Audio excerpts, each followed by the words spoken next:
என் பேர் சதீஷ்குமார். நான் சின்னார்பேட்டை மீன் மார்க்கெட்டில் வியாபாரம் பண்ணுறேன், மீன் வியாபாரி. இப்போ மீன்பிடி தடை காலம் ஏப்ரல் 15 மீன்பிடி தடை காலம் அமலில் வந்துக்குது. இந்த மீன்பிடி தடை காலம் வந்து 60 நாள் 2 மாதம் அமலில் இருக்கும். அதனால நம்ம லோக்கலில் தமிழ்நாட்டிலேருந்து ஆந்திராலேருந்துலாம் மீன் வராது. அங்கே ரெண்டுமே போட்டு கட்டியிருப்பாங்க. இப்போ நம்மளுக்கு வெளி மாநிலத்துலேருந்து தான் மீன் வரும். கர்நாடகாவிலேருந்து மீன் வரும். கர்நாடகாவிலேருந்து ஒரு நாளைக்கு 20 டன் 30 டன் மீன் வரும். சரிங்களா? இன்னைக்கு பார்த்தீங்கன்னா போன வாரத்தையோட இந்த வாரம் எல்லாமே ரேட் ஏறி இருக்குது. சின்ன மீன் பார்த்தீங்கன்னா 150 ரூபா வித்த சங்கரா 250 ரூபா விற்குது. 100 ரூபா வித்த நெத்திலி 150 ரூபா விற்குது. 100 ரூபா வித்த ஐலா 250 ரூபா விற்குது. படையப்பா சங்கரான்னு பெரிய சங்கரா சொல்லுவாங்க, அது 200 ரூபா விற்குது. போன வாரம் இந்த வாரம் 300 ரூபா விற்குது. வஞ்சிரத்திலே பெருசு ஒரு 6 கிலோ 7 கிலோ மௌலாசுன்னு சொல்லுவாங்க, அது 600 ரூபா விற்குது. ஒரு 20 நாள் முன்னாடி 600 ரூபா விற்குது. இன்னைக்கு பார்த்தீங்கன்னா அந்த மீன் 1100 ரூபா விற்குது. வவ்வால் வந்து சின்ன வவ்வால் வந்து 450 ரூபா 400 ரூபா போச்சு போன 10 நாள் முன்னாடிலாம். இப்போ வந்து சின்ன வவ்வாலே கிலோக்கு ஒரு 4 பீஸ் வவ்வாலே 600 ரூபா விற்குது.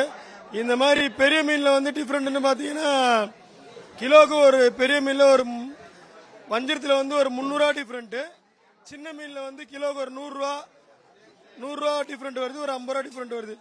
மற்றபடி இறால எந்த இதுவும் கிடையாது. ஏன்னா இறா வந்து ரெகுலராக வந்துட்டு இருக்கு. இறாக்கு எந்த டிமாண்டும் கிடையாது. இறா சைஸ் கவுண்ட் பிரகாரம் விற்கும்.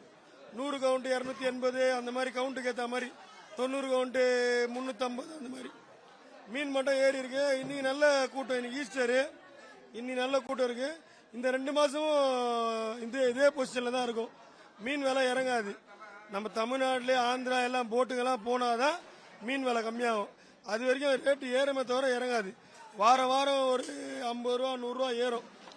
எது இறங்காதுன்னா மௌலாஸ் வந்து இறங்கவே இறங்காது ரேட்டு.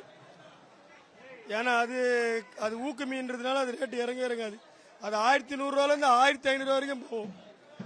அடுத்த வர ஒரு வாரம் மீன் டிமாண்டாக இப்போ 1100 ரூபா இந்த வாரம். இன்னும் வர வாரம் ஒரு 2 வாரம் 3 வாரம் போச்சுன்னா 1500 ரூபா வரும். ஆமா, காசிமேடு ஹார்பர் க்ளோஸ் பண்ணிருக்காங்கல்ல. மற்ற மார்க்கெட்ல ஹோல்சேல் மார்க்கெட்ல கூட்டம் இருக்கும்.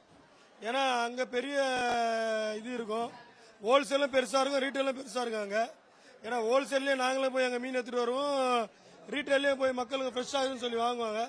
இப்போ அது மொத்தமாக க்ளோஸ் பண்ணதுனால நம்ம மார்க்கெட் சிந்தார்பேட்டை மார்க்கெட் மெயினான மார்க்கெட்டு. இங்கே கூட்டம் நிறைய வரும். சிந்தார்பேட்டை மீன் மார்க்கெட் நிறைய கூட்டம் வரும். இன்னைக்கு பொறுத்த வரைக்கும் எல்லாம் நல்ல வியாபாரம் தான். பாக்குறீங்களே, எல்லா கடையிலும் எந்த கடையிலும் மீன் நல்ல குறிப்பிட்ட மீன் வெரைட்டி மீனே இல்லை. இன்னைக்கு குறிப்பிட்ட வெரைட்டி மீனே கிடையாது. எல்லா மீனும் காலி ஆயிடுச்சு. இன்னைக்கு 8 மணிக்கு எப்பவுமே நார்மலா பாத்தீங்கன்னா சண்டேலாம் வந்து ஒரு 1 மணி வரைக்கும் வியாபாரம் நடக்கும். இன்னைக்கு ஒரு 8 மணிக்கெல்லாம் வியாபாரம் முடிஞ்சிருச்சு. சும்மா உள்ள ஒன்றும் இல்லை, இறா மட்டும் போயிட்டு இருக்கு உள்ள.